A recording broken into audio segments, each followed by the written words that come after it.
பெண்கள் இடது கையில் அந்த யானைமுடி பிராஸ்லெட்டை போடணும், ஆண்கள் வலது கையில் போடணும்.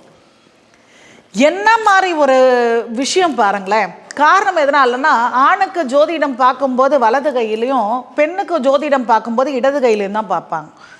நார்த்து சைட்லாம் பார்த்தீங்கன்னா கட்டக்கூடிய கயிறு கூட பார்த்தீங்கன்னா இடது கையில் தான் கட்டுவாங்க. அது மாதிரி அந்த ஏனமுடியை பயன்படுத்தி மோதிரமாகவோ இல்லை பிராஸ்லெட் ஆகவோ நம்ம போடுறோம் அப்படின்னா திருஷ்டி தோஷங்களை மட்டும் நிவர்த்தி செய்யறது கிடையாது, நம்ம உடம்புல எப்படிப்பட்ட எதிர்மறை சக்திகளும் அண்ட விடாது. அதுக்கு அந்த மாதிரி ஒரு தன்மை உண்டு. செய்யக்கூடிய வழிபாடுகள், கஜம்னா என்னங்க, ஐஸ்வர்யம்னு அர்த்தம். கஜ வழிபாடு ஐஸ்வர்யத்துக்காக பண்ணக்கூடிய ஒரு வழிபாடு.